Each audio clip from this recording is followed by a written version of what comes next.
Kyper and Bourne on Sportsnet 590 The Fan. It's just more than that. Real Kyper and Bourne on a Friday. Woo! Which means one thing. Off the rails? 2 hours from now, I don't have to see your ugly mugs for 2 full days. Ah, what a delight. You know what else it means? Tell me. Off the Rails Friday. Doug McLean. All that means is just less preparation time goes into the show. It's really all it means for everyone out there. It means at least for a good 15 minutes, we can just throw it to Doug and know that we don't know where the hell he's going or what he's going to say. Could talk 10 minutes about pickleball. Yeah. His investments, the Porsche, the RV, and it doesn't really matter to us. No, that's fine. I look forward to hearing about that. We'll talk some Leafs. We'll talk some Bruce Boudreau.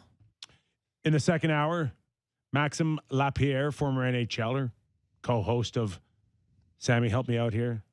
Le Poche Bleu. Le Poche Bleu. Was that... Sammy's delivering my lineup that I forgot. Was that French accent enough there? Did you catch that? I think it's French for blue balls. Yes. I actually told Maxime that you're doing the interview in French, Kyper. So,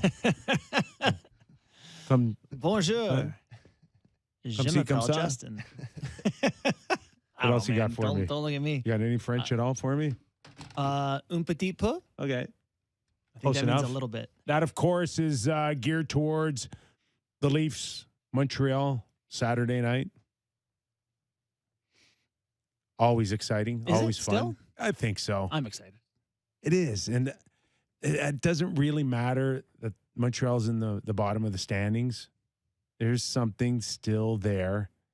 And You know what it is? Whose head is Arbor Jackeye going to punch off? That's part and, of the fun. and there is always that element, which I buy into, that any team can win on any given night. Mm-hmm.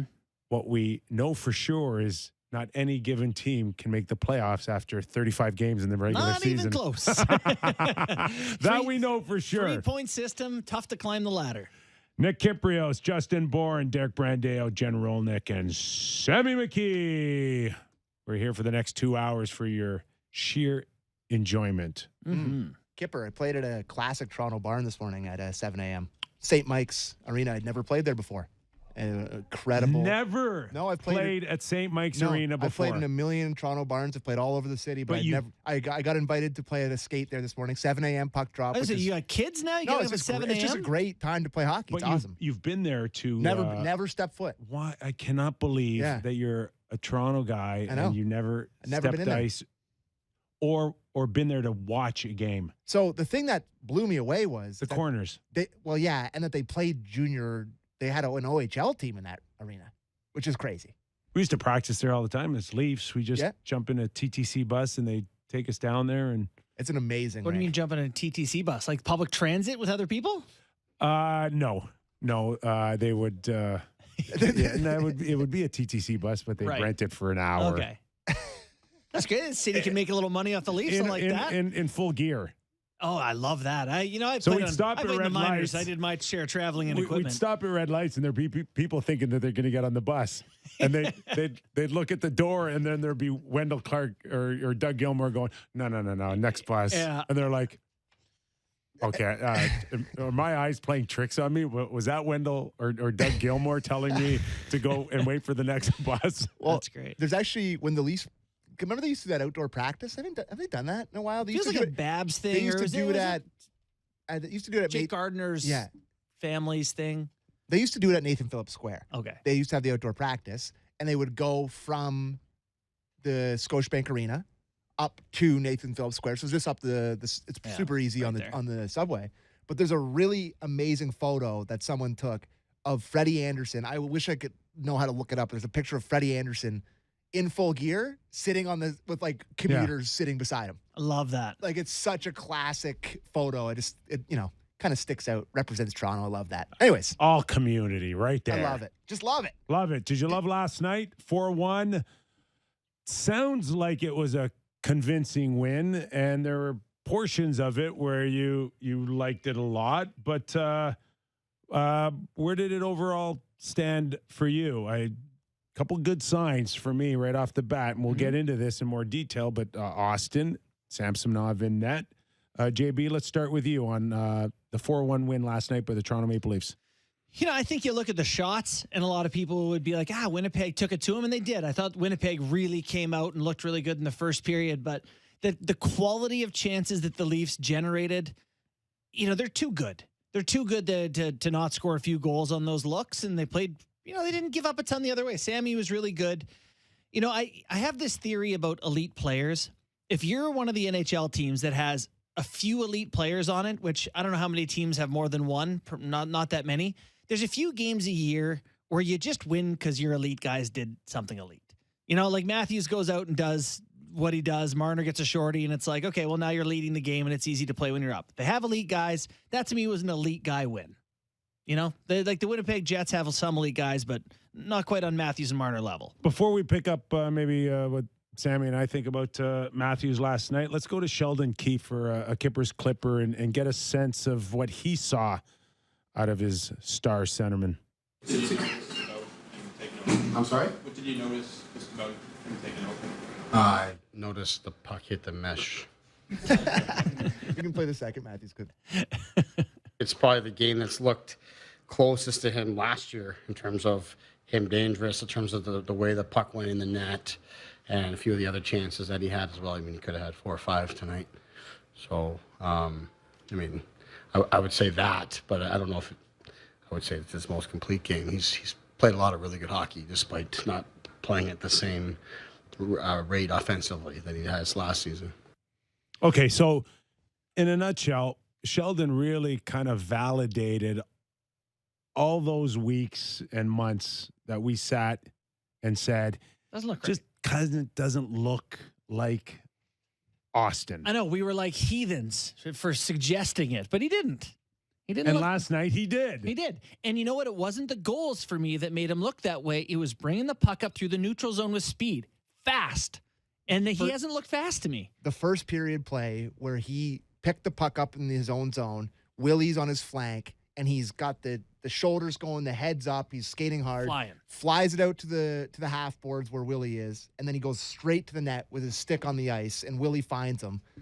Good save by Hellebuck, but it just like right from there, I was like, oh man, he's really got the feet going tonight. And that's what feels like the difference of going north has been the difference for him all year, and he looked like he was doing it well last night. The play right off the face-off, where he absolutely undressed Mark Scheifele. Oh, that's right. Poster material. That's it. Right. Like the elite. Do you remember his very first game when he scored 4 goals? Yeah, and I don't know. It through feet. I don't know whose pocket he picked back then. Sorry? It was Erik Karlsson. It was Erik Karlsson. It was. I've heard of him. Oh, look at you with your never concussed Let me tell brain. you where he was before the game. Let him set the stage for you. It was a Thursday. Yeah. There was a slight rain. One of my all-time regrets is not going to that game. Anyways, but that's essentially what he did last night to Scheifele. Yeah. Is I'm taking the puck right now, and there's not a damn thing you can do about it. And then he goes in there, and then he finishes it with an absolute rocket 5-hole on a pretty damn good goalie. Yeah. Like that's the part where you said, oh, right. Oh, yeah, McDavid, Matthews, McDavid, Matthews. There's the, okay, who's better today, this week, this month? Yeah, there were moments this year where it was embarrassing that we had ever had that conversation, you know, but it's you're reminded the flashes look that good. So encouraging. I've heard people talk about the whole load management thing, you know, now he's come back after a couple days off and he's got pep in his step and he's shooting it hard and he's scored a bunch of times. And I don't know. Maybe it's coincidence. Maybe a little rest doesn't hurt. Another Kyper's Clipper of Sheldon Keefe talking about Matthews and what he noticed? Well, we have Matthews talking about himself. Oh, okay. Then let's go there. Yeah, I mean, I think it was good just to reset and, physically feel better, mentally, everything. It's no secret. It's a bit of a grind throughout the season. And, sometimes a little bit of rest can kind of go a long way. So, I mean, I've been feeling good lately. And, we just want to continue to get better as a team, get better individually, and string along some wins. When you're in Hey, sorry. While we were listening to that, someone sent me the picture of Freddie. Awesome. On the TTC. Nice. Oh, that's great. Isn't that a great photo? That's a great photo. Yeah, I love it. Thank you very much, too. I'm not spinning this to in my day. Okay. But usually those comments that we just heard him say were usually reserved for someone over 30. Oh, yeah? About the rest and how it's be a long season. But, I mean, after 6 years of being the guy and still Is it 7 now? in his mid-20s, he does speak of a guy that, I could use a day off every once in a while. It's funny, too, just the way this season has gone and the way last season went, where he hit all the personal milestones, and now it's all these years of first-round exits and all the pressures on the playoffs. I think there's probably more of and where they are in the standings, there's probably more of the like, okay, what are we playing for tonight?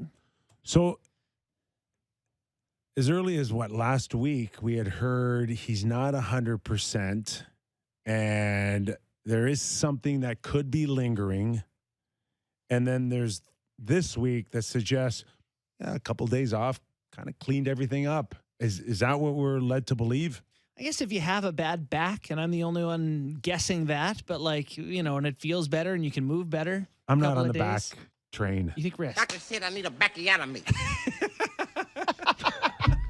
Where do you find that? That's half-baked. It's an old one. Yeah. I've been sitting on that one for a very long time. Listen, I missed I'm it not, when JB referenced it. I'm not in the year. basing. Love it. I'm not basing that on knowledge of what I know, what I don't know. It doesn't strike me as a guy that has got back issues. Yeah. Yeah. I mean, whatever it is, Wrist. he's looking better. I told you, if I'm a betting man, I go wrist. Yeah.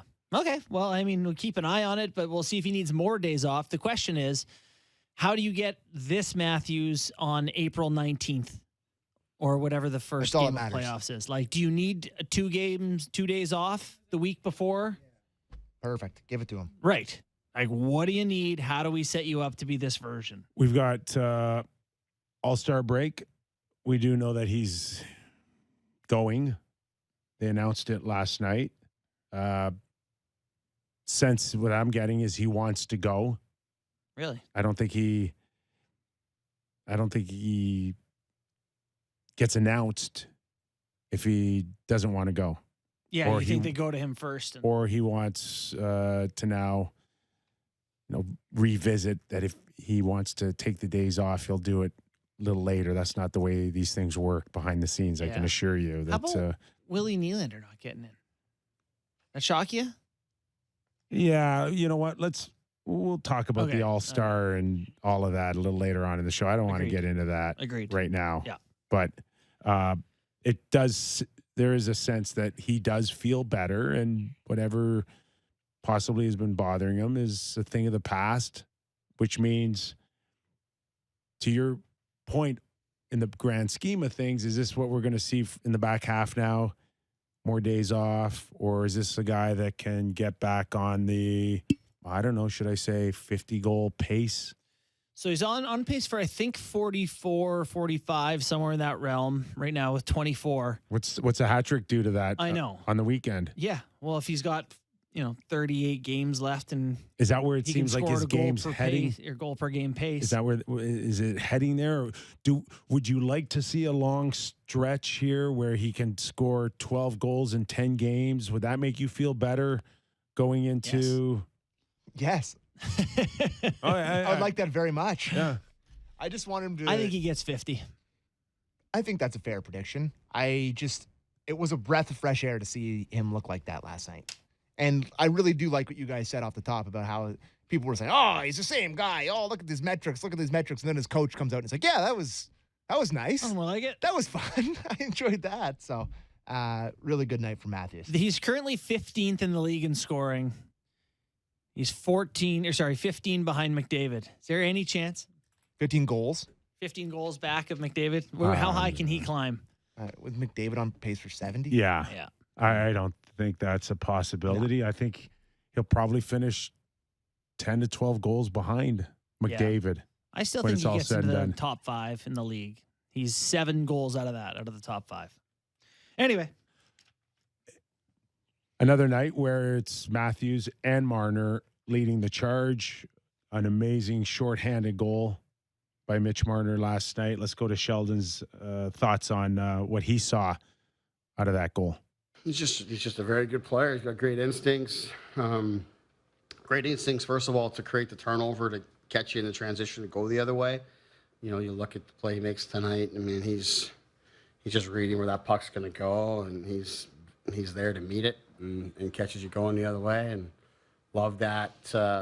In that moment, he looked to the pass. It wasn't a great option in terms of the spacing that was there, and big time shot. So that's a huge moment in the game. Obviously, it's a very dangerous power play on the other side, and then for us to turn it like that, it's great. So yeah, he's just he's a really good player with those great instincts that puts him in those.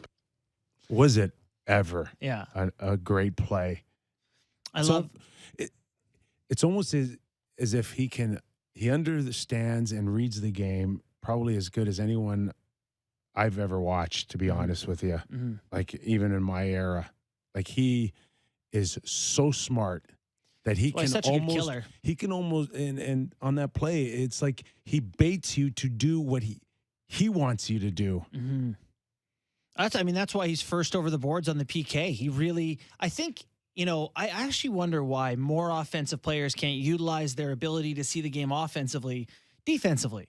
Like, now you're on the other side of the puck. What does that guy want to do? Like, Marner has such a great ability to put himself in that guy's skates and be like, all right, I know where he wants to get this puck. I don't know why other people aren't able to do it. Marner has an unbelievable sense for it. And you watch him on a lot of nights when it's not going well, but he's still the first forward back, covering up for other guys. He's so conscientious out there that when there is a D pinching up, usually he's the guy back. It's important to him. That's why. It's because sometimes it's just not as important to other guys who just think that they are there to score goals. Yeah. And not really put both sides of the puck in an equal frame. And I think that's why they feel like they can run a 5-forward power play, because they feel like Mitch is a guy who's able to, make those defensive reads. I wonder, do you give any credit to Mike Babcock for when Mitch came in the league and said, you know what, you're going to be a PK guy. You know what, we need you to be a defensive guy, and sort of forcing that element of the game onto him? He was that guy in London. Yeah? Yeah. Yeah, I mean, it was he was that guy. Okay. I mean, I covered the London Knights. I watched him in a Memorial Cup. He was that guy. He was a PK dude and all that? He was drafted on the basis that he was that special of a talent to warrant being rated so high, and that he could play offense, he could play defense, he could kill penalties, he could lead, he could score. So I think it's just a matter of when they woke up. When they woke up? Well, he didn't start, I'm not getting in all this with you now, but it took them like a long time to wake up how good he was. Yeah. Including to the point where they didn't even let him play the first year. Yeah. It was just like, he couldn't even get a real NHL exhibition game. That's how pissed off Babcock was that he didn't get Hanifin or Provorov as a defenseman. So once they figured it out, that's when he took off. It's worked out pretty good. Yeah, I think okay. Yeah. At $11 million. And it's also worked out that am I reading this correctly? He's the first NHL player with a 20-game home point streak since Joe Sakic. Yep. 2001. That's courtesy Stevie Fallon, Sportsnet Stats. Is that like it's a weird one, but put it in there for you. Is that really kind of like a big deal, having a consecutive now home streak? I think, to me, it is. I think it's important to win a lot of your games at home if you're an elite team. I like to win the games wherever you play. No, but I just think there's so much randomness. It's like a baseball stat. I'm with JB on this. I don't want people to think I play well. But they do at home, obviously. And he's one of the best players in the road. league, Gipper. Like, I think people know. I just think it's somewhat important to have your best players playing I just at wouldn't home. make that big of a deal about this being like a really, really important record. Well, home road splits are actually quite interesting. Well, hold on before you get to that, because it's a very interesting conversation. Yes, I just wanted to ask about Marner and that the improvement of the shot has, like, because we've talked about that for feels like every training camp for 3 or 4 years. He's like, oh, he's a great passer, but when's the shot going to come? And it was kind of, that conversation wasn't really there as much this year. And it seems that his shot really has improved. Like, that shot last night beats one of the best goalies in the league clean, bar down, off the rush like that. He didn't, like, in years past, he's kind of cutting that to the middle or sort of trying to find the pass. Like, his first instinct, look up, shoot. Like, that is a newer part of his game that's really grown. Really has. You know, I love the idea that he was on a 2-on-1 with Kampf, and he was like, I think they'd rather me shoot this. Yeah. I mean, that's a part of it. Yeah. I think it's just a lot of things as well. He's getting stronger and stronger. A man at some point, right? Just getting stronger. And, yeah, there's a sense that I can shoot the puck as well. And he has scored a couple from tops of the circles already this year, has he not? What did he finish in scoring last year? I mean, he had 35 last year. 35 goals. He's a top, I don't know, whatever that is, top 20 goal scorer in the league. You can't get there if you can't shoot it. So who's courtesy of that record? Who'd you say? Stevie Fallon. Stevie. Can you ask Stevie what's his consecutive point streak against the Atlantic Division? And also I want to know what's the record for consecutive point streaks on a Saturday? Well, I don't know if you know this. True?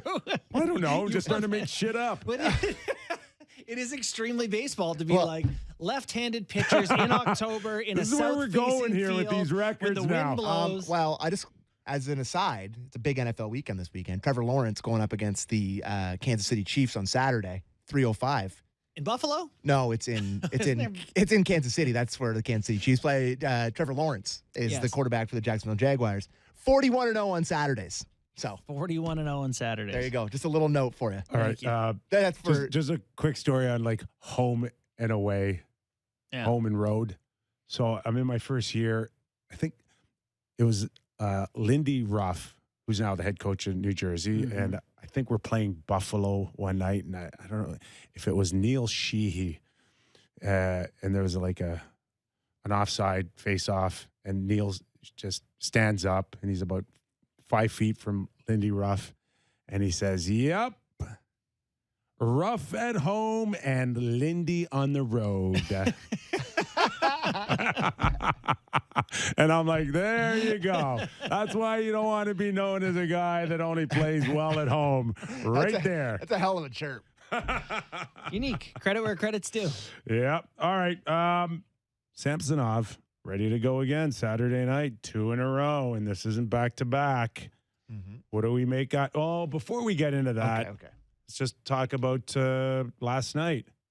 Another stellar performance. Really good. Out of Samsonov. You know, when Winnipeg came at the Leafs out of the gates, the early portion of the game, that's when he was really good. You know, we know he came in cold the game before and looked really good. Kind of allowed them to hang around the game until Matthews and Marner blew the doors open. But interesting to me that, you know, this is getting him another game. We were talking about home and road records. 12-0-1 at home with a .938 save percentage. What a homer. He's Lindy at home. You're not allowed to do that. That's bad, though. To be that good No, it's rough at home. Yeah, that's right. Sorry. You don't want that. You want to be bad and like that. It doesn't matter that he's good at home, right? Let's go to Sheldon I don't know Keefe. if it means anything. We'll go to Sheldon Keefe on what he saw out of his new number one goalie. He was terrific. I mean, in that first period, I thought we were on our heels a bit just with their speed, the pace that they played with, their best players especially. Part of it is they're really fast. The part of it is I thought we played into that a little bit too much. So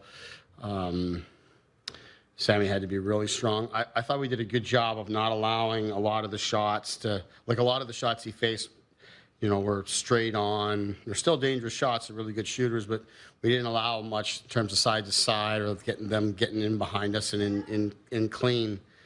So it allowed him to, you know, get some really good action and get involved and engage in the game on some dangerous looking chances. Yet I thought they were manageable, and he was really solid on them. And yeah, without a doubt, that allows us to get out of that first period and get going. JB, you talked about Winnipeg being a very dangerous team in the slot, and for the most part, they held them to bay. And Matthews had a great block. Do you remember that one last night? where he just sat there and played goalie. Maybe don't turn your wrists to the shot there, Austin. Made you a little nervous? I was like, oh, like he like turned his wrist like the wrong way. I was like, oh man, use the protection on those gloves, Mr. Matthews. Do you see Vander Kane is not wearing the wrist protectors, the Kevlar wrist protecting sleeves that you can wear? He's just going right back at it.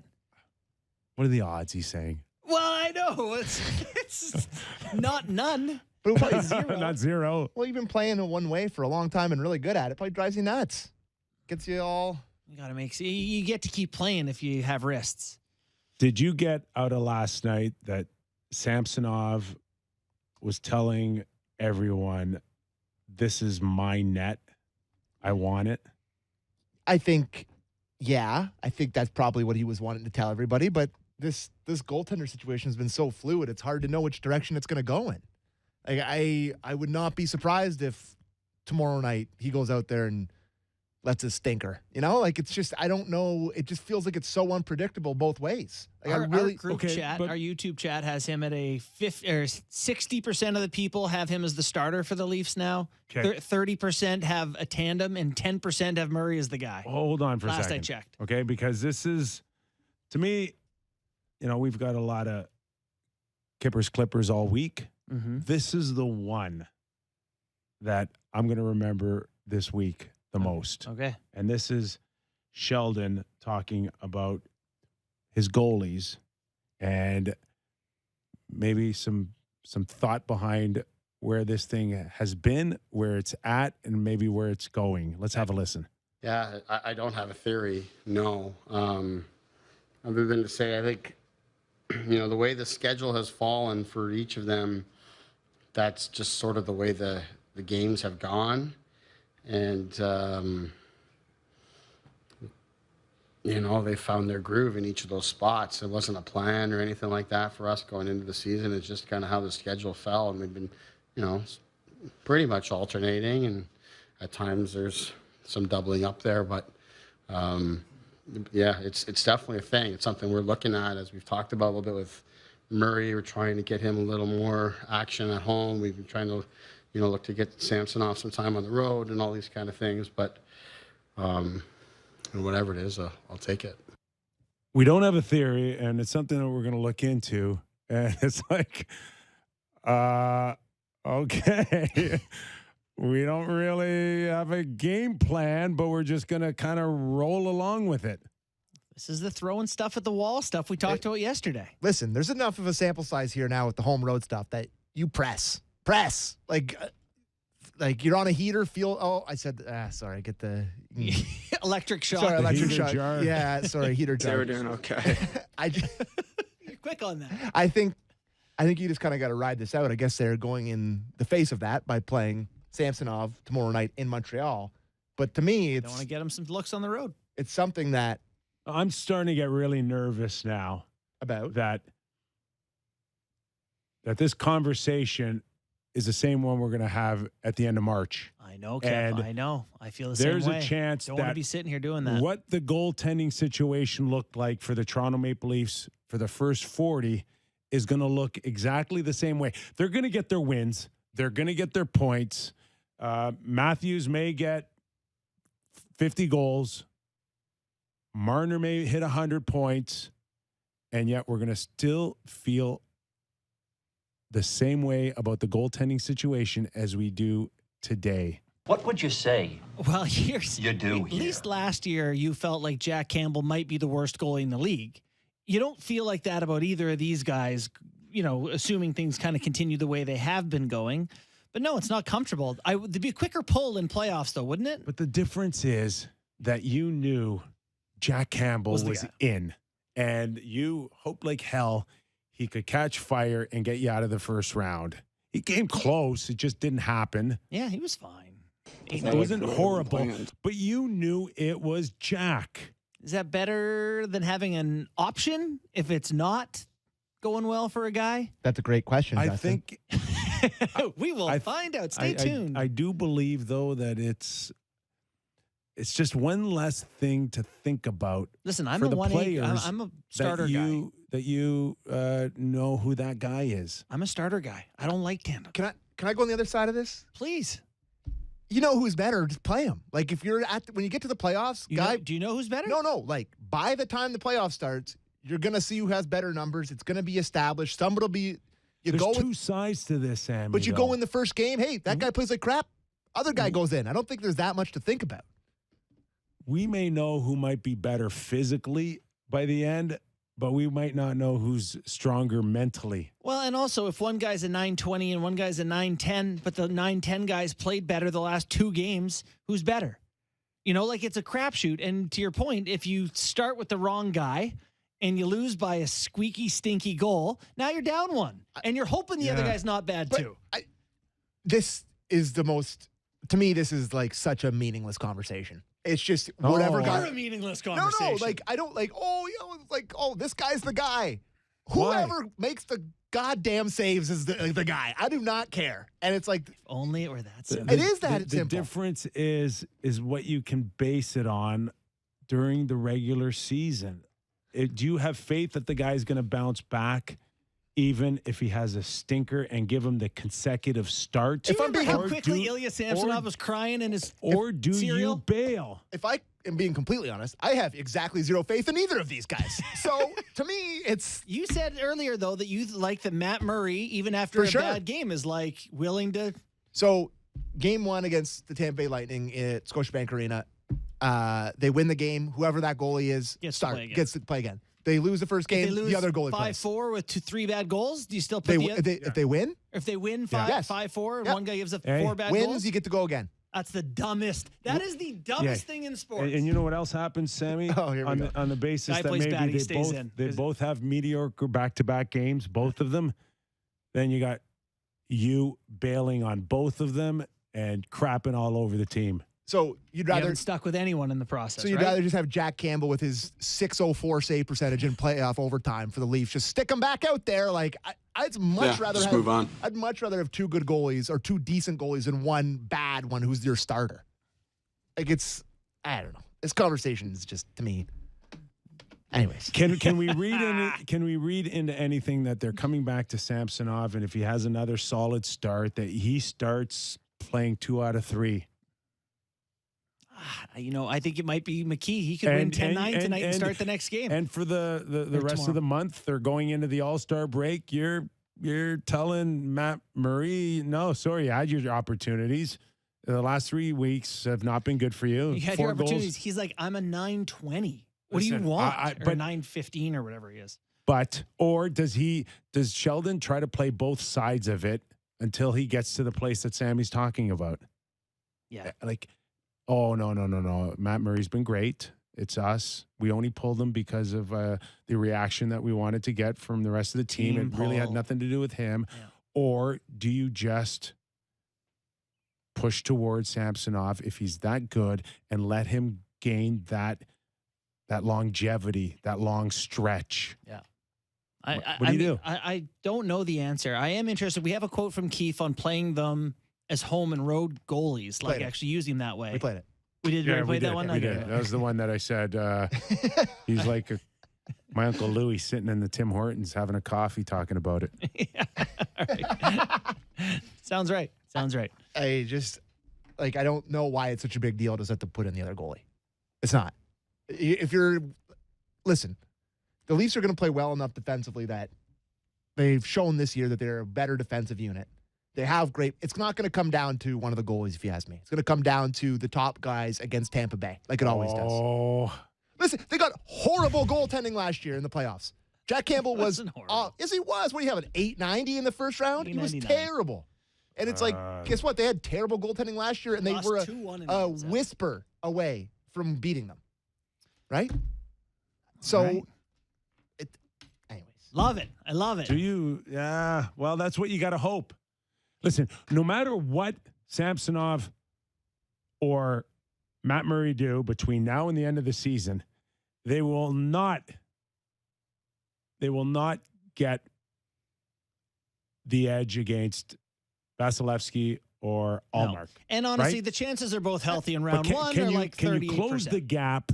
Can they close the gap enough where they can still be the second best goalie in the series and find a way to win? Because that's what they're going to be asked to do. Yep. I still am holding out pumpkin hope for Ullmark. I'm not fully convinced he's this. Okay. Vasilevsky, I know what he is. So Ullmark, I feel like has pumpkin potential still. Today I wrote an article on Willie Nylander and the idea of taking the puck across the front of the net, through the crease. Anytime you get a chance and you're on the wing, sticking out your leg, putting your shoulder down, taking it across the net, with which Nylander has done this year. On the 3-on-3 goal. On the 3-on-3 goal, but I clipped like 6-7 instances of him doing it throughout the year, this year, where he hadn't, I don't think that was part of his game before, that like, I'm bigger, I'm faster, I'm coming across the net. That to me is going to be a big thing against like Tampa Bay and Vasilevsky, because Tampa has Big D. And Vasilevsky is a fantastic goaltender. And one of the best chances the Leafs have is to make his life hell. And so you got to think of it from the Leafs goalie perspective, is can these guys make it easier on one of those guys so it's not so important? But the Leafs actually, to just sort of jump all around on this, first in the NHL in inner slot shots under pressure, as in when people are on their backs, they're and going to the dangerous areas offensively. Useful or useless? No, useful because you can see it. It's more so than it's been there in the past. So they obviously have to take care of their own end to protect either one of these guys. But if they can make Vasilevsky's like hell or Ullmark's hell at some point, they got a chance, man. Boston. They don't lose, Sammy. No, they don't lose. They don't lose. And it's ridiculous. They won in Madison Square Garden on a back-to-back last night. Are you calling it right now on January 20th that this is going to be a race for first place in the Atlantic? What do you mean? Toronto and Boston. No. You're the Cinderella's going to strike midnight here, and you're saying that the Leafs and Ullmark. He just thinks Ullmark's. No. I think the Bruins are an absolute wagon of the highest order. They're an incredible team. Yeah, but but I do think that Ullmark, listen, like he was the Buffalo goalie for a long time. Matthews kind of owns him. Like to me, there's a pumpkin recipe with Ullmark. If there is, little then pie, that means maybe. that Boston stops winning and the Leafs can close the gap. Well, no, but I don't think they can win enough. The gap's already too big. Can I just say that the Leafs as constructed, there's no one in the lineup right now that makes me wince, that makes me go like, Mulligan, like how's that going to work? Or, or Patan, or, someone who's like, I like the look of their bottom six right now. Didn't like Engvall last night. McMahon comes in and changes the dynamic there. He's interesting for them. I'm a fan. Yeah. I see big. I see heavy. Gets on the puck quick. I don't know who he had early in the game, but he came in and he thumped somebody. Yeah. And he also created that chance for Engvall that Engvall put off the inside of the post. What I like about him too is he can force other guys to go, he's my teammate, but I'm competing against that guy for some minutes. Yeah. That's interesting for sure. Like Engvall, Aston Reese, Hunt. All of them. Yeah. I don't believe in that bottom six against Tampa. I'm in a bad mood, I guess, here today. But those guys, it's more. It got better. It's more of the same. But boys. It got better. It's not more of the same. I'm thrilled. It's more of the same with you're going to go into a playoff series again with Kerfoot and Engvall and these guys in the bottom you six. are. Oh, but it's gosh. also Holmberg and McMahon. Yeah. And I mean the journeyman guys that I know. Listen, we're got to talking get better about in the bottom six. We're talking about the best of a bad situation. That's what we're talking about. And it's not going to magically get better here. You're not going to magically go out and find a guy like as experienced as Maroon or Corey Perry or Belmar. But can these guys come in and give you some youth and enthusiasm and energy? Mm-hmm. I don't know. I mean, yeah, maybe. I just want someone to go get in on the puck, go north-south, and buy time. Zach Aston Reese had the Leafs hit of the year last year. Last night. I don't know who he hit, but he nailed somebody hard. Yeah, he did. And then someone chased him around a little bit after that? Not really. No? Disappointing amount of grease in that game. Grease-free. It was nothing. Vegan meal. So Winnipeg tired a little bit? I thought in the second period for the start and I guess maybe halfway through where they kind of gave up the goals, I thought their play really dipped from the first. Scheifele didn't look great. Got walked and then turned it over on the power play to give Marner the... Not a big Connor fan, Kyle Connor fan? No, I'll save my thoughts on him. By the way, what a shot by Connor though. I- Touchdown on shot. the bar. Yeah, There's a couple times he looks I like saw a him- couple guys used to hang out with Barry on Ontario. I saw him Let's just- push a little snow Oh yeah, a couple times. yeah. No, Connor's a great goal scorer. Okay, we're going to take a quick break, which means we're coming back for Doug McLean. Oh boy. No idea where this show's going from here on in. We're also, Sammy, we're going to take some tweets, some YouTube comments. Texts at 590-590 on YouTube. Make sure you mention me, so I'll read your comments. If you want to tweet me too, you can do that. But yeah, right. there you go. And in the meantime, give us a thumbs up. We like thumbs up. How many you see? Maybe I'll You see jump in there how many as well thumbs? and like us. How many thumbs up, Sammy, do we have right now? Good question. 57. Okay, I'm 58. calling for like 80 80. by the time we come back. All right. And a rating and review. No, I'm not. I'm just pushing my luck here. You are. All right. Thanks for listening. Mac after the break when we're back on Real Kyper and Bourne.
From the City News.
is Real Kyper and Bourne on Sportsnet 590 The Fan.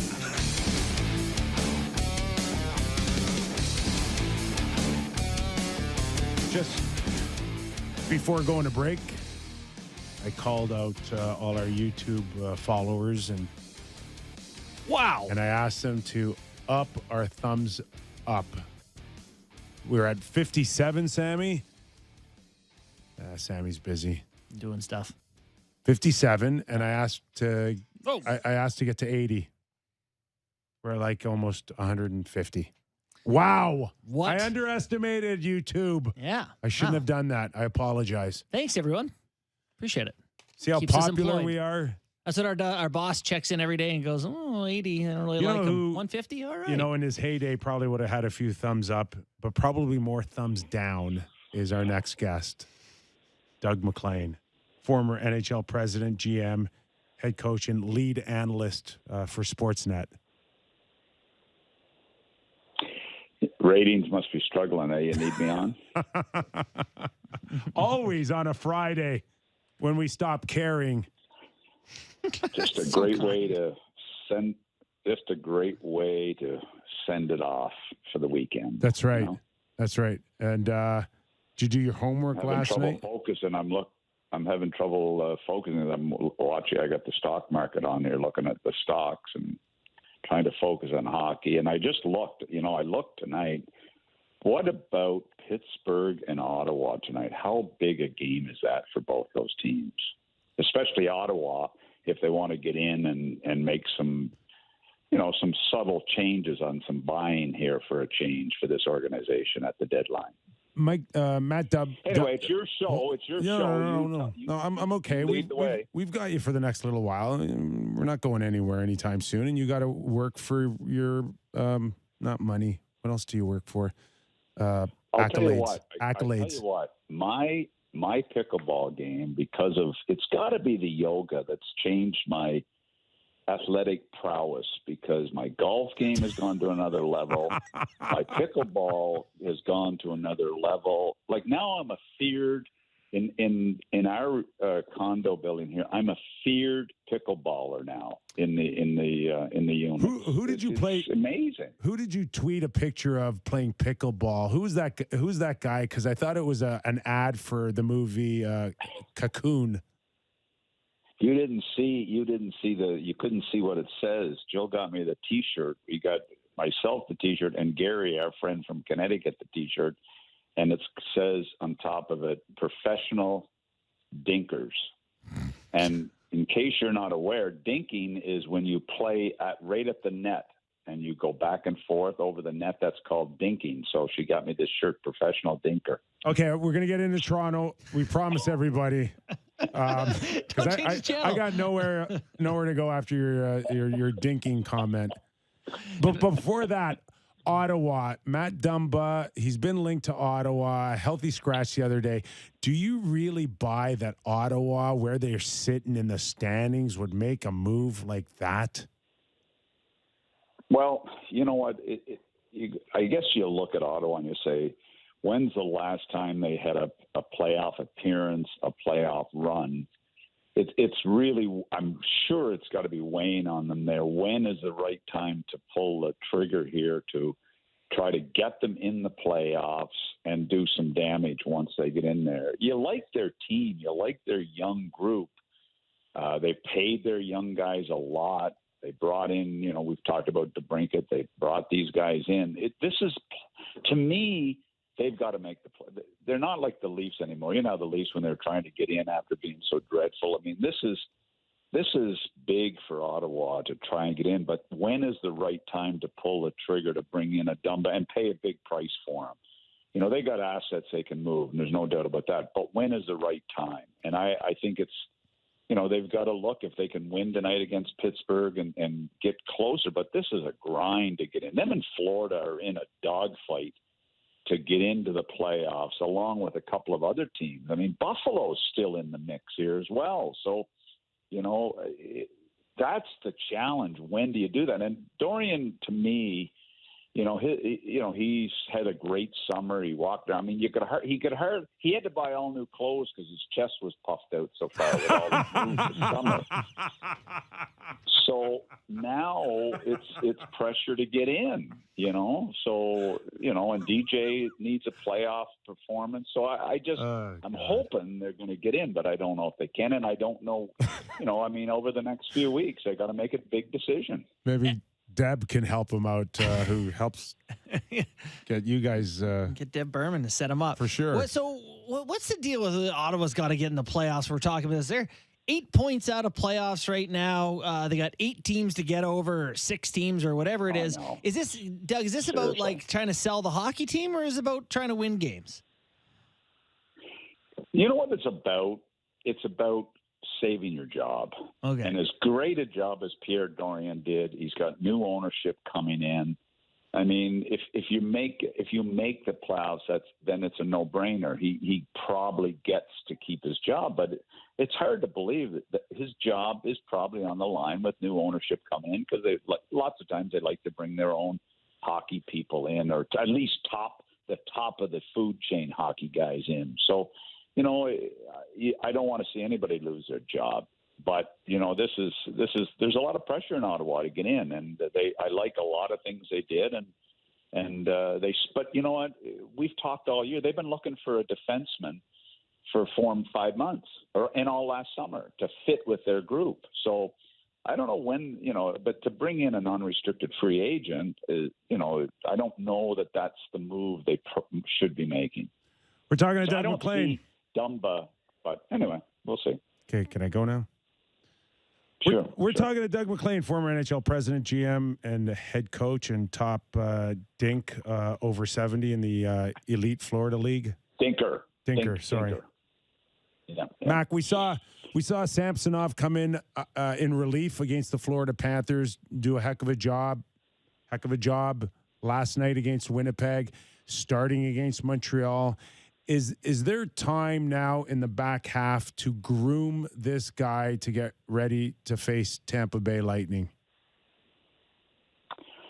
Wow, that's I saw it somewhere that he's really good at home and Murray's really good on the road, and that's not something you like going into the playoffs. I mean, it's nice, it's great, but you want your number one guy, whoever that is, to be 100% ready to play in the playoffs, because you're going against maybe the best goaltender in the NHL and maybe the best shutdown defenseman. I was watching Matthews last night and marveling at his play and how great he was. And all I could keep thinking, can Hedman and the goaltending in Tampa handle Matthews when he's on top of his game? That's the $1 million question. The goaltending is going to be unbelievably important. It's great to see Samsonov playing so well right now. He's had his ups and downs. Murray's had his ups and downs, but they both have had good years. So it's a really tough nut. And the top 6 are even with them in Tampa. Hedman is the wild card, and the goaltending is the wild card. Can they handle and overcome that? That's the way I see it. And Tampa is going to make a deal. They're going to make a deal like the Hagel deal they did last year. Turns out to be a great deal for Tampa Bay. And I'll tell you why quickly. They pick up Hagel, they give up 2 first-round picks. You know what their thinking was? Okay, we give up 2 first-round picks that we think will be 28 to 32 in the draft. Okay, so they're really closer to second-round picks. And you get a guy that can play in your top 6 and your top 9 for sure, for $1.5 million, which is unbelievably critical. So that, to me, is great cap management when you're moving out picks and you're bringing in a guy that is at $1.5 million, cap friendly. And this is a team, in my opinion, has a 3-year window. I thought it was a brilliant move as you watch Hagel play in cap management. Yeah. So giving up the picks, but they got a cheap guy to play in their top 6 and 9. So to me, what are they going to do at the deadline when they really believe they've got a 3-year window? They're going to be aggressive, I think. I think they will. Yeah, it's almost like Toronto, you use those picks because it's like an entry-level contract in terms of cost. 100%. And I mean, when you analyze it that way, you say, oh, it's a pretty good move. I mean, if you had to pay him $3.5, it's not a good move. Right. You know what I'm saying? Yeah. But at $1.5 million, it's a real good move. So, when you break it down that way, it makes a lot of sense. So what happens, this is going to be a phenomenal matchup. And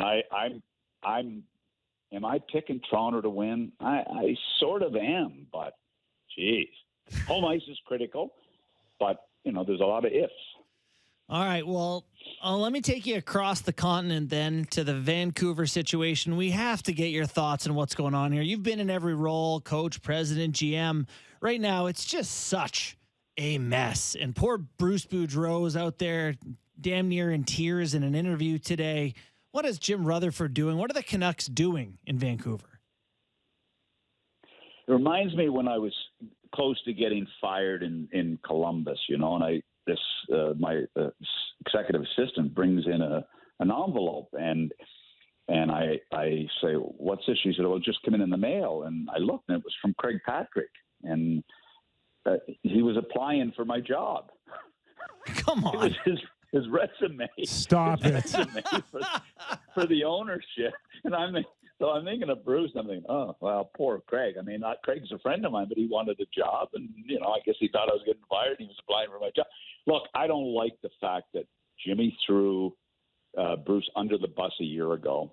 No structure. And, I didn't like it then, and I like it less. When's the last time a GM has ever said, well, yeah, I've talked to some people about the coaching job? I mean, if you do, you sure don't say it. Right. To a media group. And I'm thinking, what? And Bruce is hearing every bit of this. Bruce, whether you think he's a good coach, a great coach, nobody deserves to be treated that way. I'm sorry. And I just don't like it. And, they're joking on TNT with Talk last night, talking, saying, oh, you're still here. You're still here.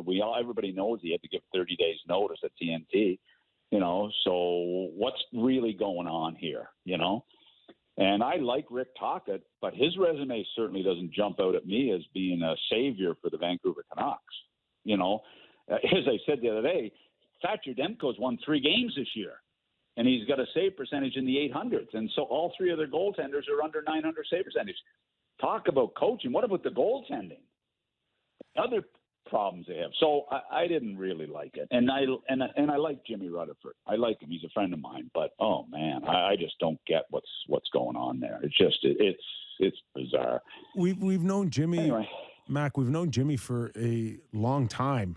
And, yeah, he's one of the more personable guys you talk to, and, he'll give you the time of day. And he's built up this reputation for being one of the good guys here. Does this hurt him in terms of his legacy and in the way we'll remember him?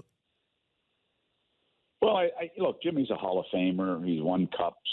He went into Pittsburgh and made some pretty solid moves, but he did have Crosby and Malkin and Letang and on and on and on there. So.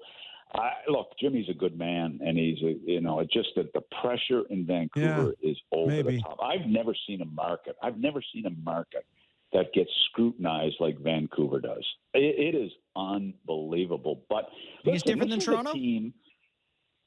Well, it's vicious.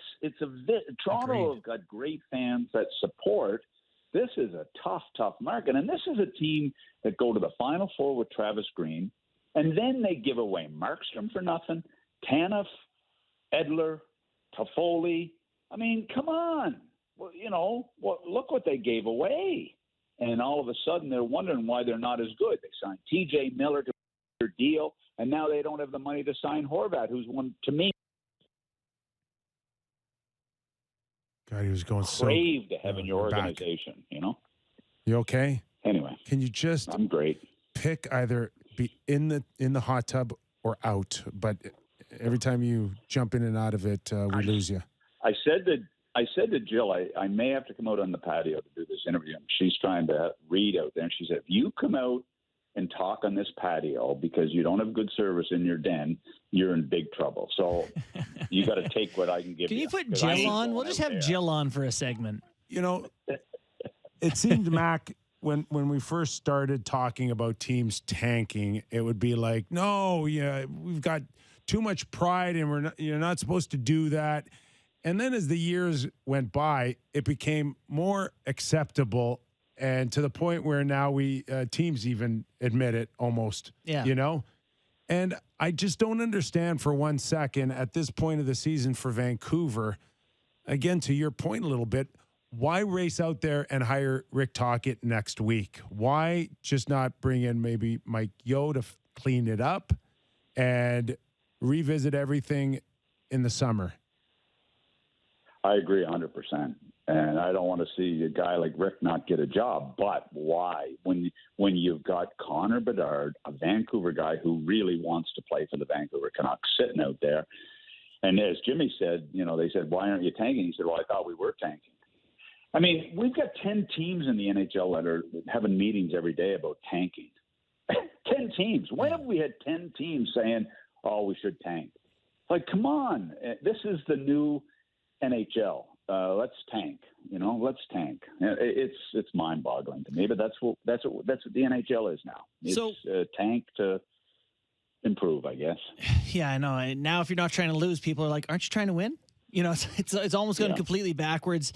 I guess. Well, when I look at the Vancouver situation, though, Aquilini stands out so much to me as like, what has his involvement been? How much has Jim Rutherford been hamstrung by not being able to make the decisions he wants to make when he wants to make them? Has he been trying to embarrass the owner into getting to fire the guy so we can hire a coach?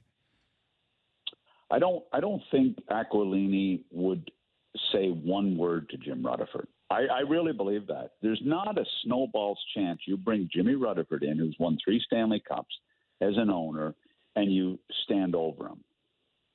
I don't get that. I was shaking my head when he had Linden there as a great Canuck, and he put the run to him. Like, come on, what was the thinking there even then when that happened? So I would hope Aquilini has learned to keep his hands out of the hockey side when he's got a guy as experienced as Jimmy there. I don't think he's saying anything to Jimmy right now, except we got to win some. We got to fix this. That's what he's probably saying. I don't think he's telling Jimmy what to do. Not a snowball's chance he is. Do I dare ask you about Columbus? Well, the headline in Columbus today was, we're in 32nd place. We're ahead of Anaheim. I mean. They're winning because they're in 32nd place. Oh my God! But the same thing. Look at Columbus, guys. We just talked about Vancouver. What about Columbus? They have that great playoff run. Dubois is a horse for them. Panarin, Jones, Atkinson, Foligno, Anderson, Savard. All those guys left Columbus after that run. Shortly after, or over a period of time, and now, to me. Those guys were pretty good players and have all gone. Did I mention Panarin? Didn't I? Yeah. I mean, look. Well, they went and signed. Look, now they got Johnny Gaudreau. I mean, they paid a pretty heavy price for what was thought to be the top winger in the league. And a playmaker. And so tell me this. You guys are the geniuses. I'm just like a guest. Laine's got 1 power play goal this year. Is that true? 1 power play goal this year. Patrick Laine's got. Look it up, Sammy. Playing with Gaudreau. Let's tell him he's wrong. That's crazy. That's not very good, Doug. You think? Yeah. You think you could see changes there? Big changes? Well, there's got to be a lot. I mean, a fan wrote in. I just saw it on Twitter this morning. A fan wrote in and said that listed all the reasons. Injuries, travel, schedule. Doug McLean. Those are all the reasons why they're struggling. Well, you got one of them, right? Years? Haven't I been gone 10 years? I'm still one of the reasons they're in trouble. I think it's 10 years. I don't know. Anyway, so hopefully, look, I'd love to see. I mean, I'm praying that Bedard gets, that Columbus get Bedard, and it helps get them going again. I mean, anyway. Who knows? It's tough business, man. If I find out there's a resume of yours on someone's desk in Vancouver, you're in big trouble. big trouble. Resumes here on our boss's desk. Hey, there's no resumes of mine going out. I'll tell you that. I'm an author now. I'm a full-time author now. You don't want to come back to Sportsnet?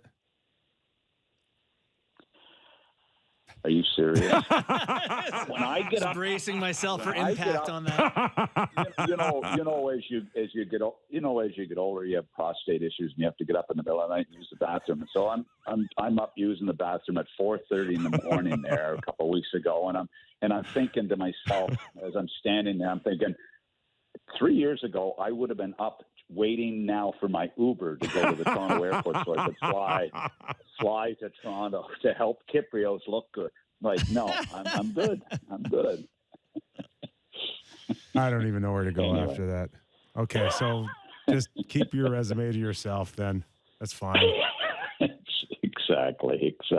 All right. Well, listen. Happy birthday to Grapes. By the way, happy birthday to Grapes. 88th birthday. That was wow. The legend Don Cherry turns 88 today, I believe. Bake a cake. Anyway. You don't even know my birthday. That's brutal. No, I don't. But anyway. All right. I'm like Grapes. I don't want to have any more. Pickleball at 5 o'clock?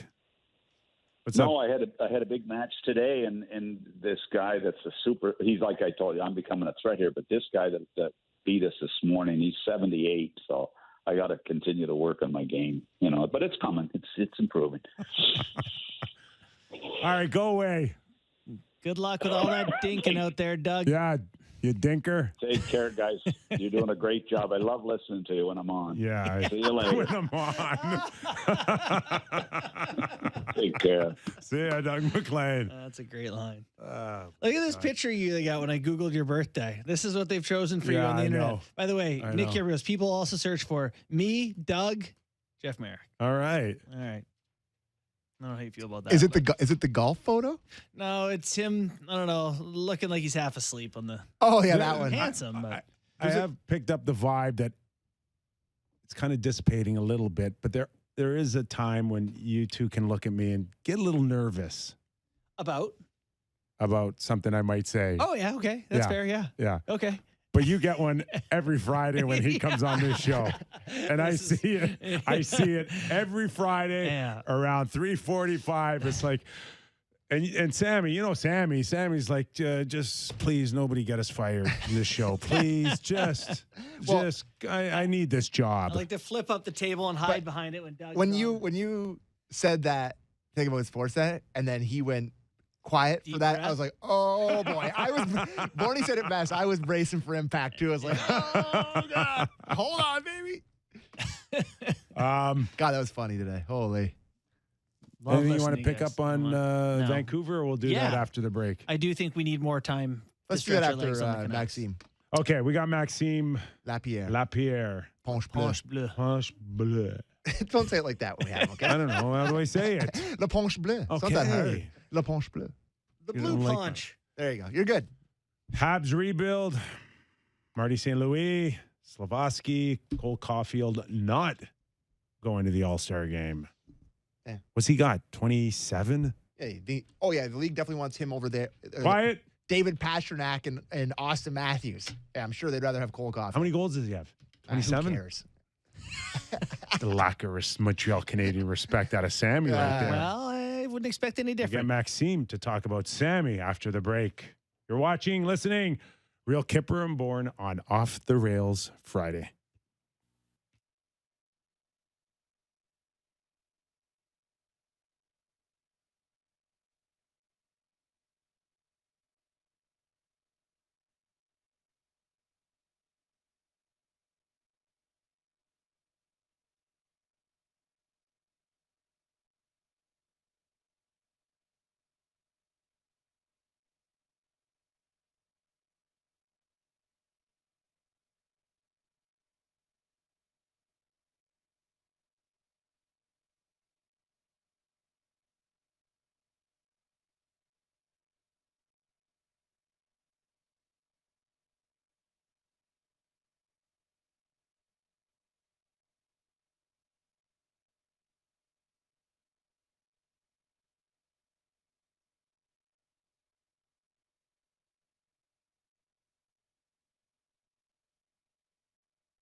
is Real Kyper and Bourne on Sportsnet 590 The Fan.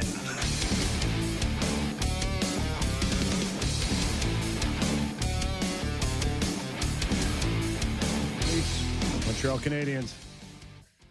Let's welcome in Maxime Lapierre, who does some tremendous work covering the Montreal Canadiens on La Poche Bleue.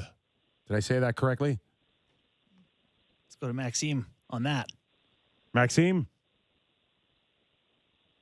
Sammy, where's our guest? Hi guys, how are you? How are you, buddy? I was too impressed by your French right now with the La Poche Bleue, so I just left buddy, my phone. I thought I said it so bad that you said I can't do this show. That was actually great. Good job. Thank you, my friend. How are things going for you, covering the team and the overall vibe of the Montreal Canadiens season? It's been fun. I mean, it's been a really good start for us, for the team. I mean, we were surprised a little bit with the young guys we had and a few injuries, and it's really the first season without Carey Price like being the center of attention, and we lost a few veterans and all that. So I think we've been impressed, especially by our young D-core, but now we're really seeing the team they were supposed to be. And I mean, we were expecting a tough season, and it is a tough season, but at least for the first time in a lot of years, we're seeing a bright future. And what are some of the bright spots that you see? Because you mentioned, any part of a rebuild involves a little bit of losing. I guess maybe that would be part of the bright spots. Is a high draft pick coming? Yeah, we've definitely mentioned Connor Bedard a few times here in town, but the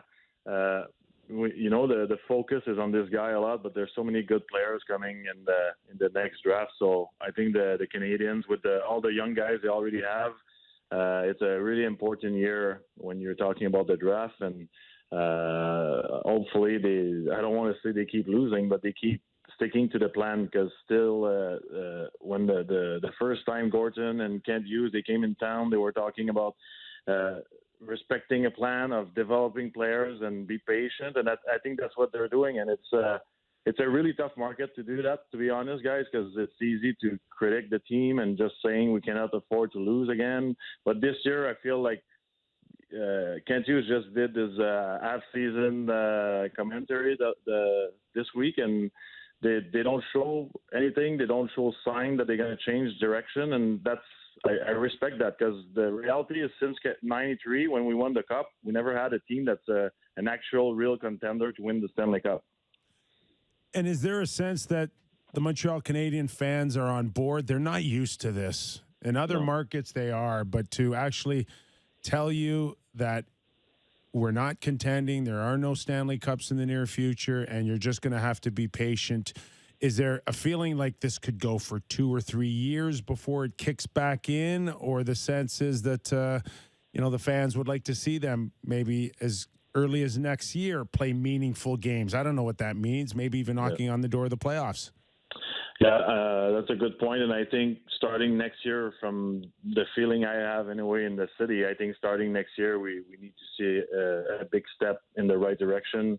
Whether it's signing a good free agent, a young free agent, hopefully to respect the plan we have. But we all know the fans here in Montreal, they're passionate. I think this year they understand, as long as the guys are working on the ice and they don't quit, I think they didn't like that little sequence where we were losing games 6-1, 5-0, and 7-2. But now, if the teams compete and Cole Caulfield scores a goal once in a while, I think everybody's happy in town, and that's all we need. But I think in September they're going to expect changes, and part of those changes are the veterans that are not playing really well right now for a few years in Montreal, and they want these guys out of the team, and they're going to have to trade them or get rid of them. Well, I expect the Montreal Canadiens fans would be okay with a win on Saturday night against the Toronto Maple Leafs, even if the plan is to get a high draft pick. What are your thoughts on the Leafs and what they've got going on this year? Do they look any different than the team that has given disappointing results in the playoffs the past 6 years? Well, you know what? I feel like this year they face adversity early in the season, and I think it's a good thing for them, because obviously every season you face a little challenge, but I felt like this year they really had a chance at the beginning of the year to get rid of whatever players or coaches or the GM and just change something because people were panicking a little bit. Anyway, that's the feeling I had from Montreal, and they stayed patient, and I think that's a good thing. Now the team is probably top 5 teams in the NHL. I think they have a legit chance to win a Stanley Cup. They're a great team, but at the same time, looking at the standings, they're probably going to face the Tampa Bay Lightning again this year in the first round, and I think that's their biggest challenge because they're going to make the playoffs. They have a good team. Hopefully, they've learned from that in the past, and it's a good thing too. Looking at on the other side, a team like the Lightning, that's what they did, right? They were patient. They kept the coach when they lost after they lost in 4 against Columbus in the playoffs, and it was a big turning point for them as an organization. I have a feeling, people in Montreal are not going to like that, but I have a feeling this year might be the year for the Leafs to at least win the first round. You know, Max, you played enough games against the Toronto Maple Leafs and to know that no matter what, no matter where they sit in the standings, and that means either side, there is always something a little special. The few times that I got to experience it, for me, it was always coming down the elevator to the hotel lobby. And you walk into like hundreds of people, and it almost felt like a mini Grey Cup weekend or something. Yeah, in Montreal. Sorry, yeah. You know, and I assume no matter the feeling tomorrow night for the guys would be the same, especially on the Montreal side. That it may be a tough year, but you know this could be one of those wins that we remember.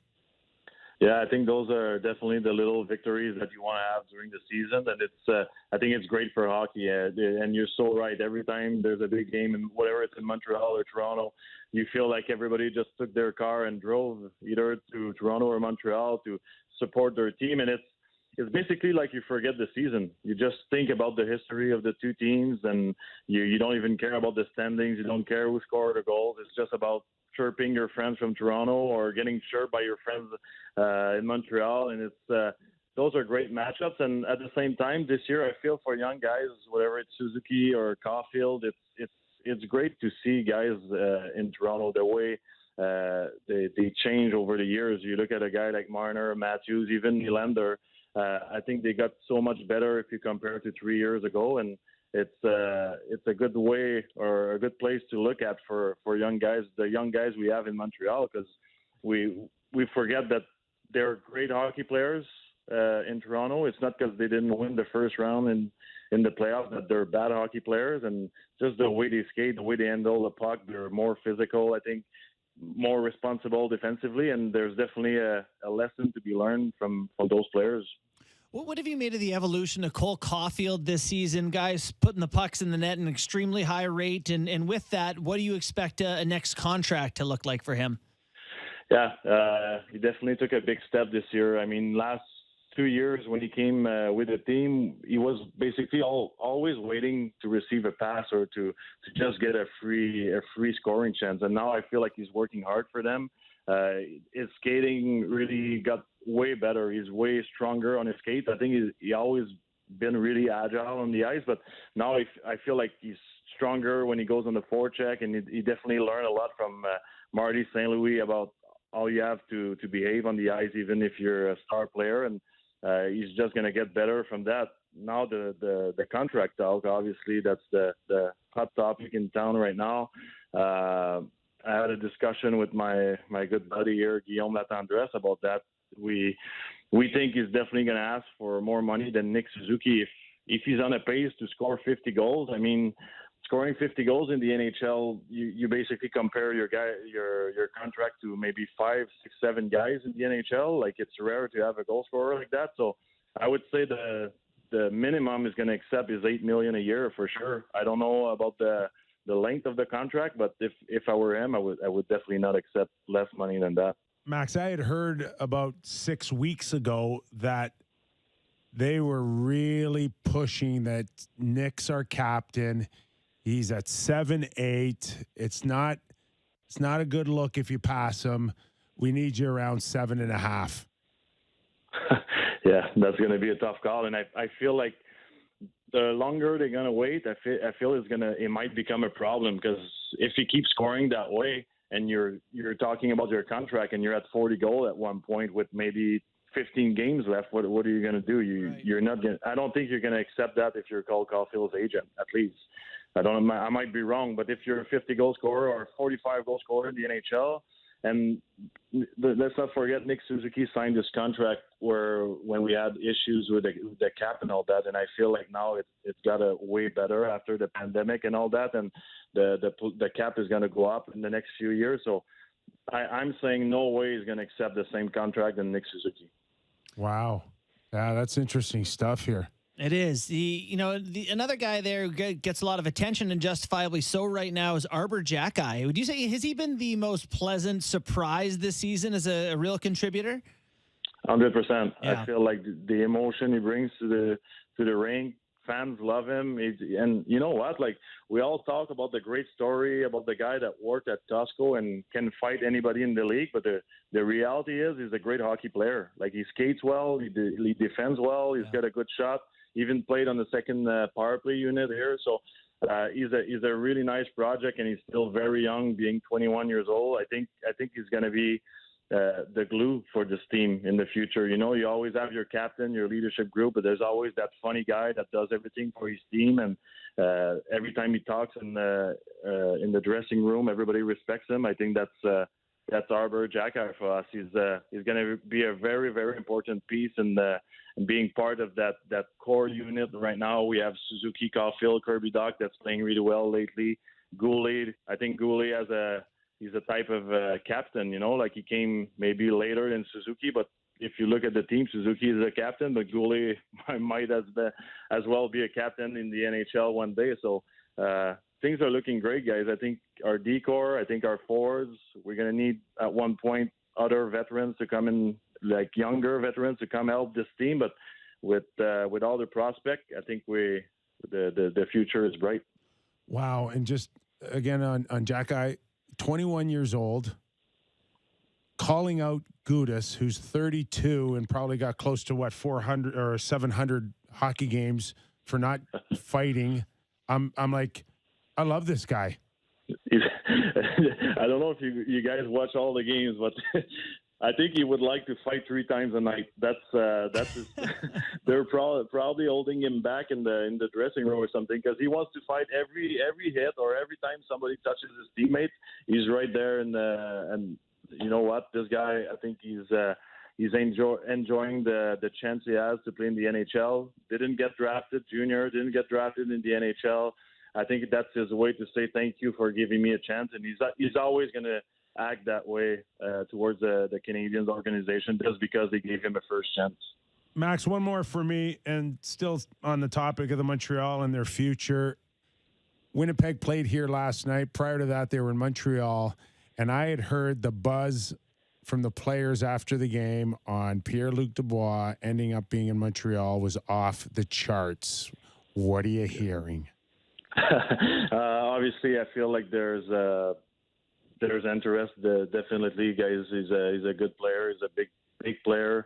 Lots of skills. There's always rumors, but I personally think both sides are interested. I would not be surprised. I mean, being from here, most of the guys, they want to come back home at one point in their career.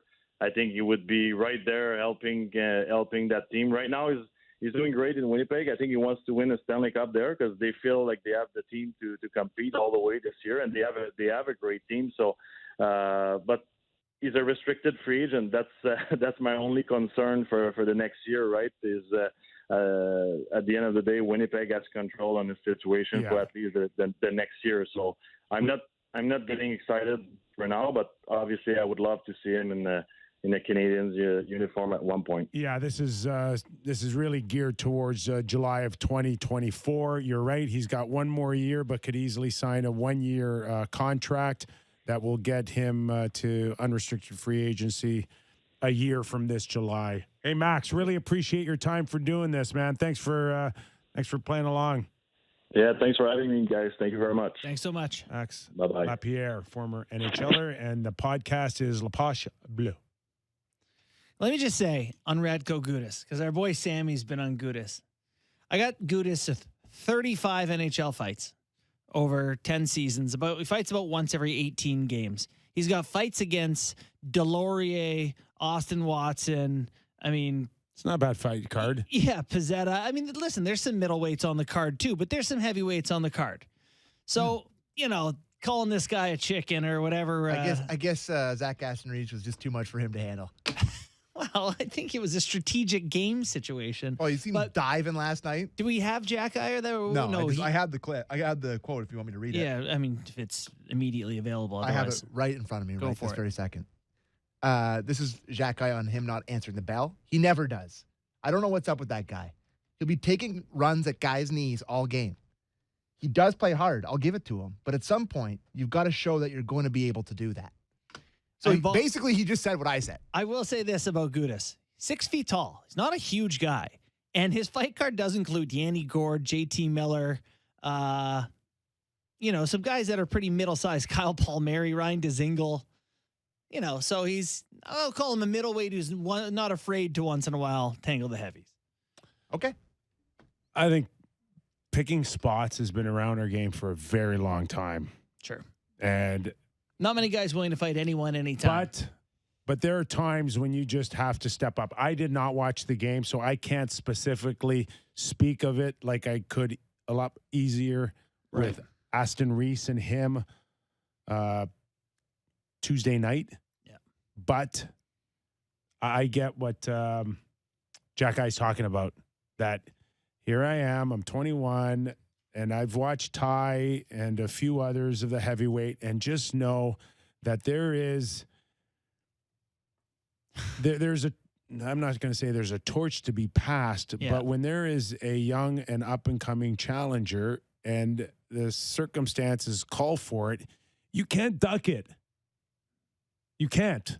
Jack Guy's got 8 fights this year in 40 games. I think you can't duck it, but I'm sure Gudas didn't want to fight him at all. Oh, God, no. Well, Jack Guy's, he's 6'2", 195, according to the profile. You want to play hard like that, though? Yeah, I know. Still at your 32, and if you are at that point where it is kind of iffy if you're going to take my knees out or not, man, you want to go down that path. I wish there was more guys like Jack Guy in the league. Jack Guy's a great to be great in a position to just have to hold an accountability for your actions. That's all. Love Max's point that he's a useful guy too. Like he plays with a power play for them. We're free agent. I don't even know. Where did this guy come from? No, I think he was a free agent.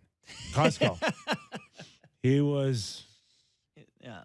His agent's Dave Kirkland. Packing boxes at Costco. That's pretty good. Someone texted and said, Arbor Jack Guy is the best thing to come out of Costco since what? Listen. 64-inch screen. Oh, you can get a bargain for $700. I actually think my last TV was from Costco. I now follow this Instagram account called Costco Finds. And they just are posting like all the great deals at Costco. I gotta get on that. Shaq Guy's the Kirkland of hockey players. That's a compliment. I'm full Kirkland dad now. All right. Kirkland wedges. Now, is there are you guys okay if Caulfield turns around and says, I'm making it 8.5 next year, and you know what, Kyper? Suzuki's at 7.78. You and all your people with setting this standard. Oh, he can't earn more than this guy can. Yes, he can. I'm not saying he can't, but it's a thing in hockey that Brad Marchand Patrice makes this. You can't more than him. Why can't I? You got me wrong here. I'm not saying that you can't, and I'd be happy for him to do that. Okay. I'm just telling you what the Montreal Canadiens and the angle of having this internal cap to keep things under control. And just on top of that, though, there are egos involved here. Okay. So is mine. I know. But you're not in that room, and you're not sucking up money that could go somewhere else if you don't hold a certain standard to make sure that you are worth the money that you paid for. That's the new dynamic of the NHL. Mm-hmm. My day, it's like, hey, good for you. What you can get. Good for you. You got it. That's great.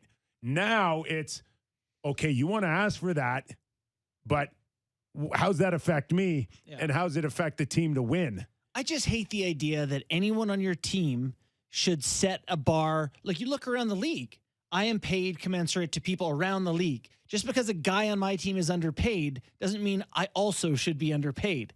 Tough beans for him and his agent. And that's what Max was basically saying. Yeah. Is that does Cole Caulfield come in now and with his agent and go, hold on for a second. The team sucked. You guys needed Suzuki to kind of prop the fan base up. You gave him that. He took it. But now there's all this new money coming in. There's the TV money. There's the rink board ads. There's the streaming. And the cap's going up to $100 million in the next 5 years. I'm not dating my contract for 8 years at $8 million or $7.5. All Caulfield has done is score everywhere he's played. You know, if he scores 50 this year, no doubt in my mind, he scores 50 a couple more times over the next few years. Like, that's what he does. He's that guy. You are that guy, pal. You are that guy.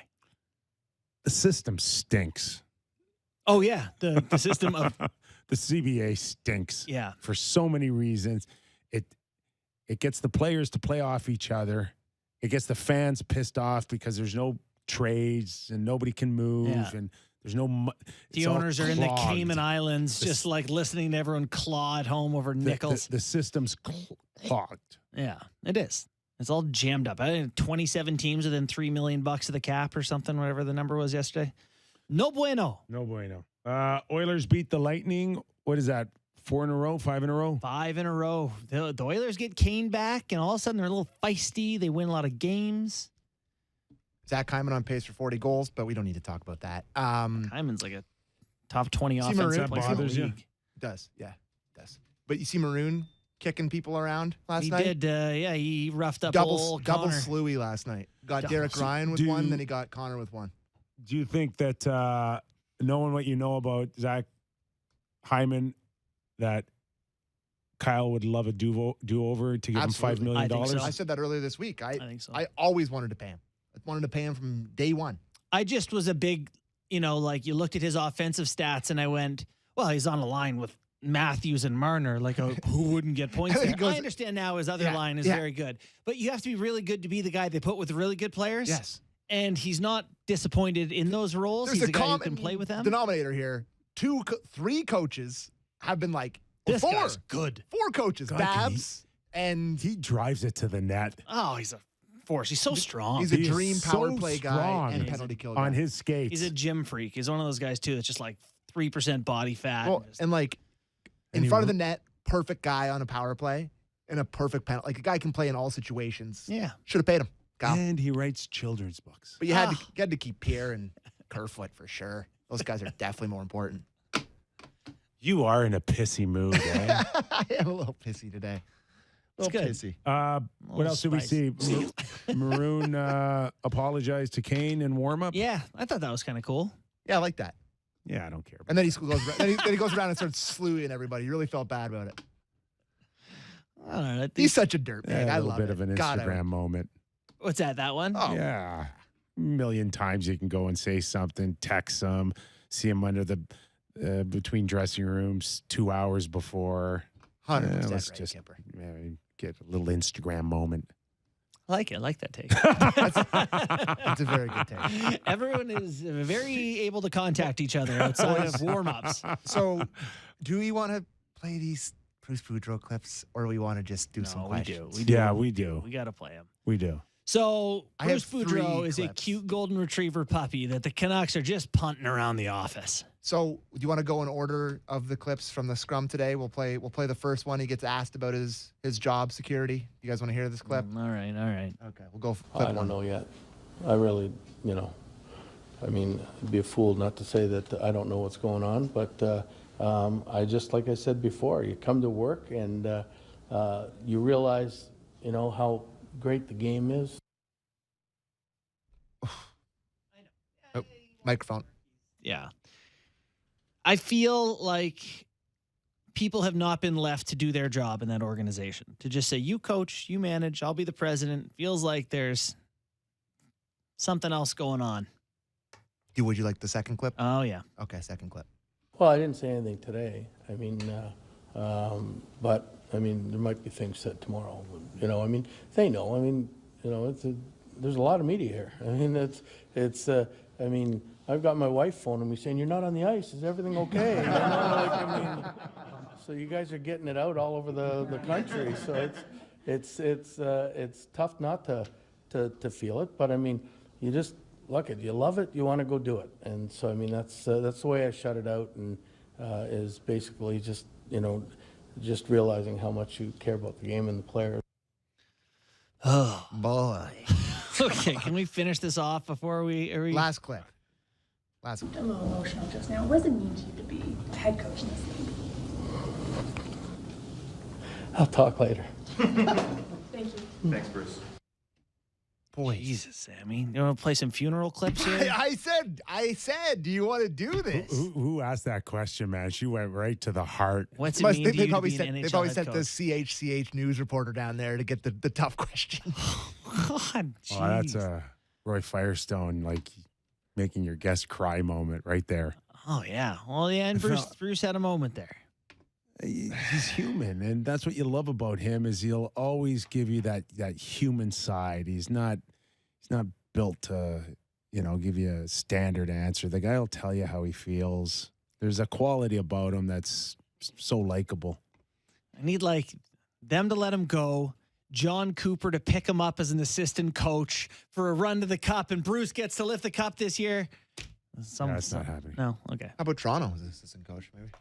Well, wasn't that a Advisor. thing once upon a time? It was. He was available as an Just assistant. feel like, you know, he says it, but you can feel like what his wife is going through right now. Oh, it's Absolutely. awful. It's You know? Horrible.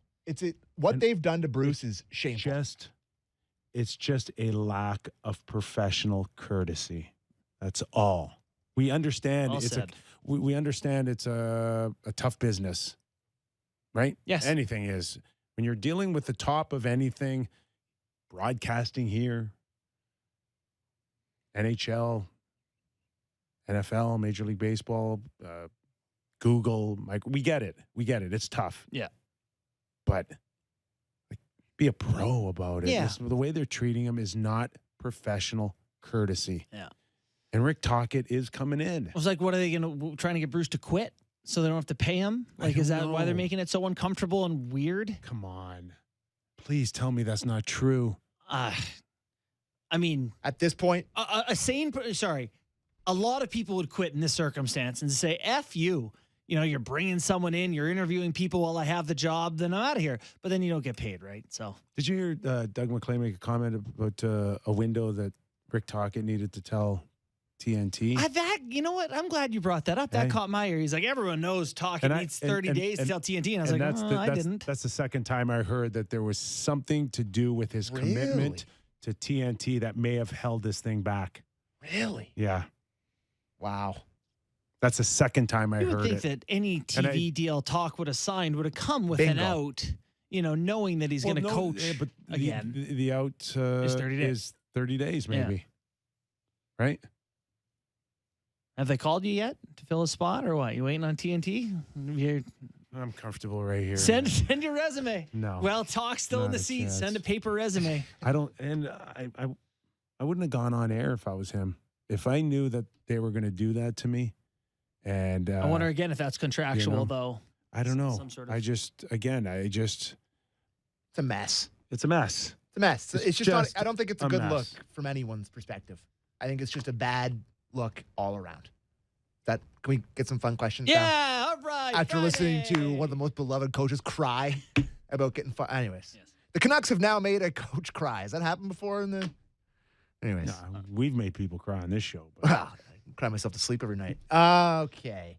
This is interesting. This is from SJ in North York. He's a great texter, texts us all the time with stuff. Said, given the Leafs' current plethora of depth of D, which we can quibble on, would you be okay with including Sandin or Liljegren in a package for the right player? I saw a version of this today. Someone said, here's what I saw was would you include Timothy Liljegren plus for Bo Horvat? And I was thinking to myself this morning, I'm not sure I would trade Timothy Liljegren for Bo Horvat. I don't think I would. Because Bo Horvat's contract's up this year. Liljegren's cheap. He's not Sandin, I the, might, but it's not. It really doesn't have anything to do with the players. Bo Horvat. It Contracts. has everything to do with what's the blue line going to look like without Liljegren. Right. And the answer is I can't do that. He's a right shot D, and otherwise it's Brody and Hall. Now, and Brody's been injured. Do you want to talk about moving Sandin or Liljegren for Jacob Chychrun? That's a conversation. Sandin in particular is a left shot. I was going to say, would you guys, if you had to make the choice, like we've talked about with them choosing Liljegren over Dursey, if you had to choose between those two to deal, is it Sandin that you're choosing? It's pretty crazy to say this. I am now Team Liljegren. So I would choose Sandin if one of them had to go. I'll keep clean sweep. I'll keep the right-handed shot, and I'll replace Sandin with a package that would get me Jacob Chychrun at 4.6 for 2 more years. To me, that's a remarkable thing that all three of us completely agree. At the start of last year, I was not talking like that. Agree. Development's been huge. So there you go. Good question. Let me see here. This is from Skywalker Vader. I guess he likes Star Wars on YouTube. What team has the best chance to beat the Boston Bruins in the playoffs? Is it the Carolina Hurricanes? ? No. Who is it? I have a team like the Capitals. Well, Tampa Bay obviously is beating a few good teams. I don't know. I just feel like the Bruins are experienced. They're able to handle the size, whatever. I feel like you need it's not going to be some quick young. It's not going to be the Devils to me. So someone who's been there, someone who's bigger and heavy. Tampa's big back end. Capitals, the Leafs. I don't know. Let's do the Leafs in for fun. I would say the Leafs. I like Carolina. Do you? Yeah, I like the blue line. With Freddie in net? Well, that's the but you're also saying with Matt Murray in net? Yeah. I mean, listen, I think that's Samsonov in net? Probably a wash, to be honest. Like, I don't think Freddie Anderson's necessarily going to be any better than either of those guys. They're big to me. Carolina. Yeah. They're big. Rod Brindamore style. They play a little bit physical. For me, the depth that Carolina has, they're one of the few teams that can go toe-to-toe in terms of depth. You go down their lineup and you get to Natchez and Aho, then it's Jarvis and Martinook is a guy who's got 10 goals this year. And, there are a lot of guys who score down the lineup. Jordan Stahl. Just to follow up on Carolina, Max Pacioretty comes back. And horrible.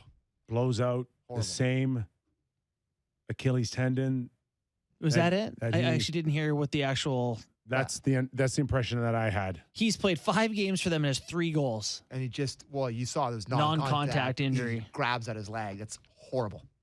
Just awful. If it is the same injury, I can only imagine what, like, even a medical staff or the guy that performed the surgery feels today. Oof. Yeah. Like, should we have let him go? Well, no. I mean, of course you let him go and you gave him the clearance and you're saying, I've rebuilt this and you rehabbed on it and you're going to be fine. And then he's not fine. Yeah. I would think it'd be just a sickening feeling. Well, so he comes back on January 5th. He plays 3 games. He scores twice against Columbus, scores once against New Jersey. Then he plays 3 minutes against Columbus. I think he had a different injury.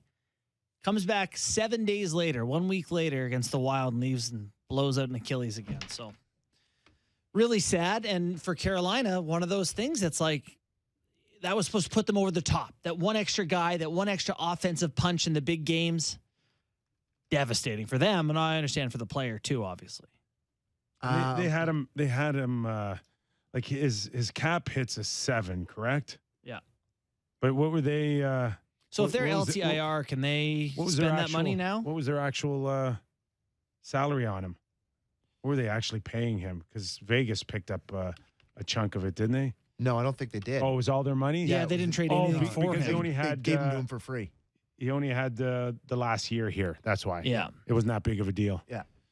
So his real his salary is 5.25. His cap hit is 7. So I want to get into maybe before we get one more, just NHL All-Star. Oh, yeah, we should talk about this. Yeah, let's just talk about that because I had talked about a month ago when we heard that as many as 12 guys would be voted in that we're going to have some really fun names and we're going to question who got voted in, and none of it happened. Like every guy. Well, to Sammy's point, it was all pretty quiet and indiscreet. Don't worry about it. We'll tell you who got in. Can I be honest? There was no vote. Sammy is the tinfoil hatting this one hard. How could there have been? There's zero vote. Do you have them in front of you? The All-Stars? I'm just trying to find it here. I'm just trying to pick it up. Yeah. Like every guy, it's as if the league picked everybody. The guys who got in are the most deserving players in the league. The Atlantic, it's Matthews and Pasternak and Vasilevsky. It's Panarin and Fox and Sorokin. It's Draisaitl and Horvat and Skinner. It's Rantanen and McKinnon and Hellebuck. There are no surprises. Yes, I'm sure all the people voted in the exact perfect guys on merit. Yeah, like no vote. There's no vote. I disagree with you both. What? No conspiracy. These are the best players. The people who know who the best players are, they voted for. That's how funny. things work. Yeah, that's funny. You think the how league? dumb these people are, some of them. Yeah, but they're On the weird outliers. Twitter.